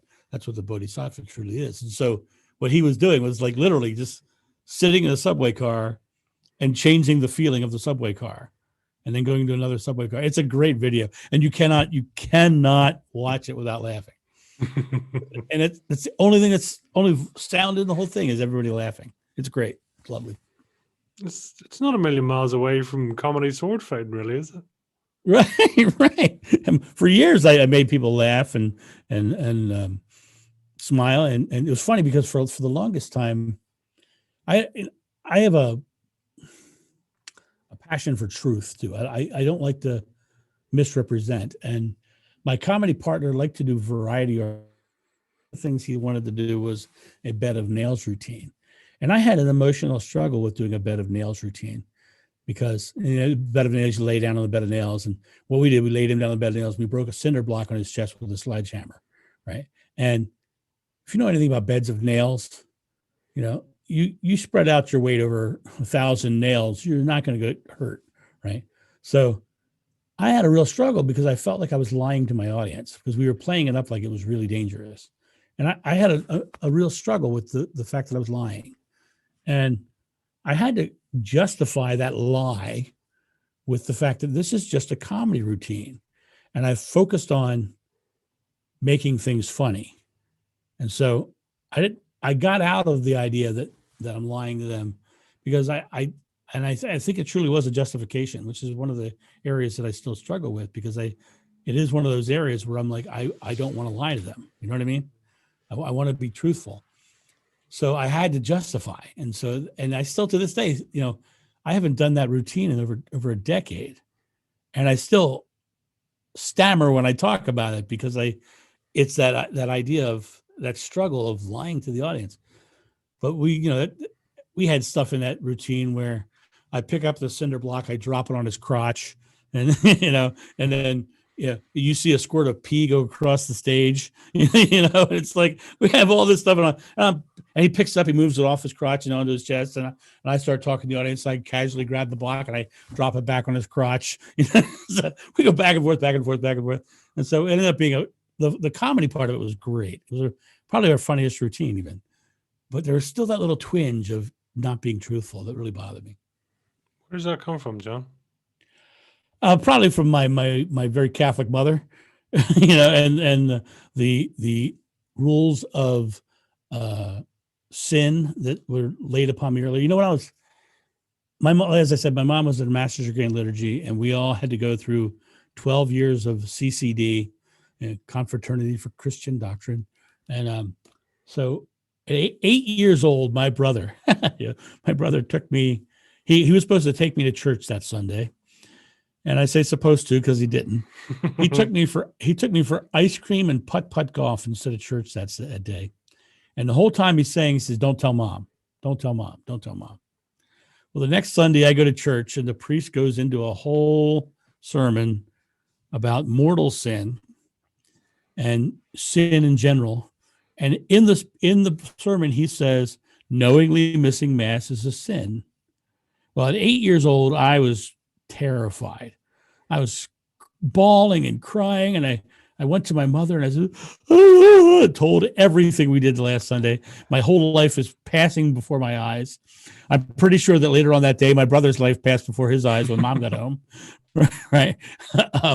But there was that religion, and I call myself a recovered Catholic now, not to disparage Catholics, but to just say where I am on my journey, because I know a lot of people who found a lot of great meaning in that faith, and God bless them. That's great. It's your journey. It's not mine. And for me, I literally had to recover from all the fear and the guilt and the anxiety. I mean, I remember when my son was born, and I held him for the first time, I didn't look down and say, "This poor little wretched sinner." I said, "God, I love my son." This was like the epitome of love right in my hand. But I was supposed to think he was a wretched sinner until he was baptized, right? I wasn't, and so I really struggled with that fear and anxiety. And I think that was probably a big part of my childhood as well, because my father, you're a wretched sinner. He just took it to heart and just decided to keep it even after I was baptized. It's amazing. It's amazing how the brain works and how these things sit with us our entire lives. Yeah, it's fascinating. Yeah. It's fascinating. They say that the first 7 years is you create the person you're going to become, and I think that that's probably in a lot of ways true, because you get a lot of core beliefs that you have to work through. And I think you asked earlier about something about in alignment. I don't think you could ever consciously be in alignment unless you're willing to set down your past, unless you're willing to set down those past traumas.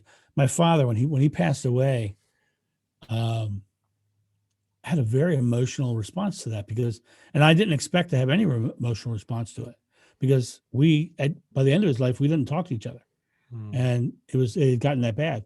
And I had to do that for my own sanity. I just couldn't be around him. And when he died, I was bawling and crying uncontrollably and the whole bit. And I realized that it was the relief. It was the relief that he was no longer in my life. I was so glad, and my sister called and said, Dad died. And the first words out of my mouth were, oh, thank God. And then I felt bad because I said that, Sure. But now I look back and I go, my father probably did the best he could with what he knew. And, his father was an alcoholic abuser. And so, he had his struggles as well, and now because of that experience, because I didn't talk to him for all those years, I literally went off and became a very independent person. I literally went off and did exactly what I wanted to do with my life, despite him, no matter what he said. So it probably was very good for me that I had that father in my life in the end. But I had to set it down. I had to get past it. Yeah, tough at the time, but as you say, it sort of made you who you are too. So, yeah, things happen for well, a reason. what did Nietzsche say? That which does not kill us makes us stronger, right? Sure. Yeah. I've been through a lot with the whole back injury and all that. I've been through a lot, and then I would say probably the most empowering thing that ever happened to me was my back. I look at it as a really good life experience because now I have been to 30 countries. I have done everything I've ever wanted to do since then. I've followed my heart. I followed my passion. And I literally went out there and did anything I wanted to, whenever I wanted to, wherever I wanted to. and when I put my mind on it, the opportunities would just come, would just show up into my experience. I remember when I did the USO tours. I did 6 USO tours after 9/11. But my comedy partner and I had said we want to do a European tour. We want to do a European tour. We want to take our show overseas. And on September 8th, 2001, I'm saying that purposely. So September 8th, that was Saturday. We were stepping off stage in Maryland. The guys from the Pentagon walked up and asked us if we would do USO tours. On September 10th, 2001, we were in their office dropping off the desk at the Pentagon, dropping off our packet at the Pentagon. September 11th, the Pentagon and the towers got hit by planes. They shut down their offices. And 3 weeks later, they called us up and said, can you go immediately? Well, immediately means, go get your shots, go get all the things you need to do. And we left in November, and we went from November to February that year, all across Europe. We did an entire European tour in J-Lo's bus. When Jennifer Lopez, when she went over, they rented a Mercedes tour bus from this guy, and the Armed Forces Entertainment, USO, rented that same bus, and we toured in that bus all over Europe. And then we did Europe. We did that year. We did Iceland, England, Norway, Germany, Belgium, and Holland. And the next year we did all those except for Iceland. And then the third year we were out to Iraq and Afghanistan. And the last, let's see, that was 3 tours. The last 3 tours we were all over Iraq, Afghanistan, and all the stands, Kyrgyzstan, Uzbekistan, Pakistan, and saw some interesting things out there too. So to say the least, but we put it out there that we wanted to go on a European tour. I'm sorry, but that caused 9/11. You single-handedly, yeah. It's like, be careful, you're like a manifestation god. It's like, stop doing that. Well, be more specific. Be more specific, better, yeah. No, I love it. I love it. Tell me, John, if you were to describe your fire in the belly in 1 or 2 words, what would it be? Pervasive. Exciting. Pervasive, exciting. There's one more that's right there, and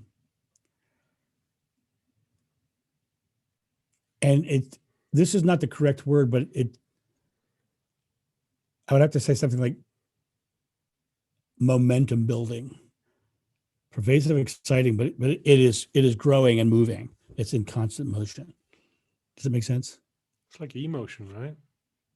Right. Yeah. It's an emotion. Yeah. Sure. It is. Absolutely, it is. Your fire. If you passion is an emotion, right? Mm. But I think of it more of as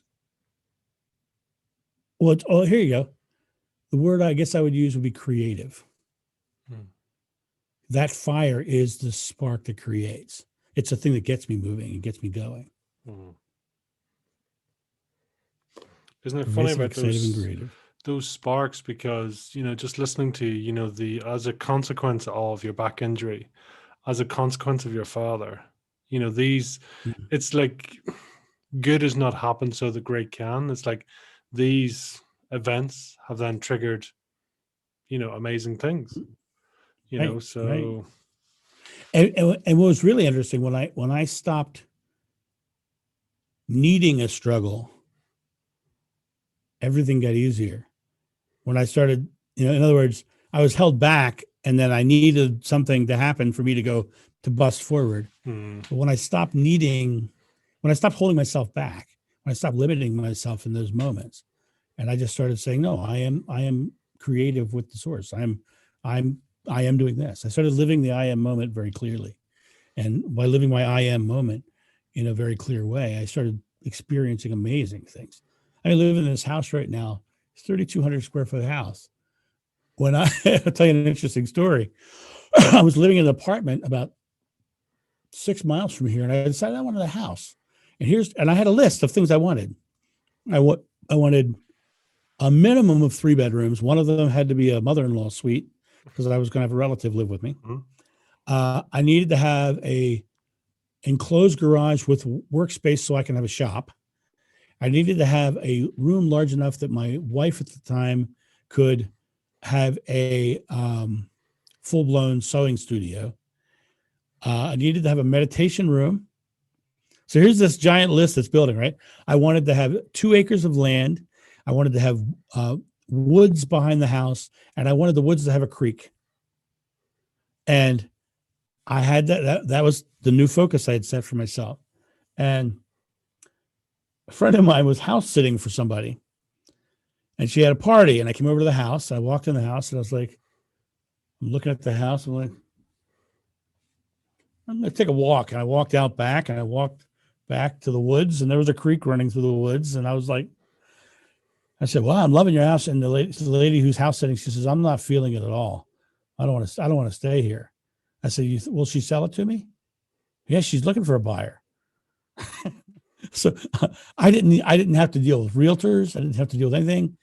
I just got the house handed to me with everything that was on my list, everything I wanted. And it was just like, I stopped needing to struggle. I just started making choices mm.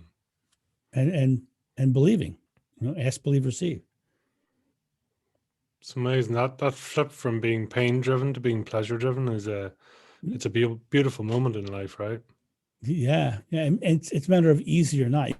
Of course, meditation helps too. I Mm, don't know about you. You're a meditator, you said. So I don't know if you had this experience, but I noticed that if I miss a meditation, the day is harder. The things happen less smoothly, right? So that calmness of mind affects my outer experience in very, very big ways, very, very big ways. mm. And so, I try not to miss that if I ever again. Well, let me say that again. I never miss that. Oh, I love it. I love it. John, I could talk to you all night. I really could. I really could. So tell us, how can people reach out to you, follow you, track you down, hunt you, stalk you, any of the above? the, the easiest way to find me is corporateactionhero.com. You're going to find my LinkedIn, my Facebook, my Twitter is all there. You can just click on the links that are there. If on that page, there's also a daily vlog. Every day I put out one short little motivational video. Usually it's me finding a quote that I found inspiring and expanding upon it. There's also a link to my podcast, my Interaction Hero podcast. It's a brand new podcast. It's only got 10 episodes in right now. So I'm just trying out this podcast platform. The other thing I do want to do is I want to make sure that your audience gets something from me, because I believe that if you're doing podcasts, you're there to give value. And I have a workbook called the 5F workbook. I'm going to make sure that you guys get the link for it. And it's a strange link. It's corporateactionhero.com/free-gift-page.html. So it's really long. So I'll make sure you get it. All right. But I want to be really clear about something. I said free gift. It's free. And when I say free, I mean, you don't have to give me anything, including an email address. It's just a page. Go there and get it. My job today is to bring value, not to take from you. So this book literally is designed to help you set and reach goals by using the 5Fs. And so go there, use it, and enjoy yourself. And, if you're on my set anyway, look around and see if you find anything cool there you like, but I don't expect anything in return. I just expect you to, go out there and see if you can find your own interaction hero. John, I love it.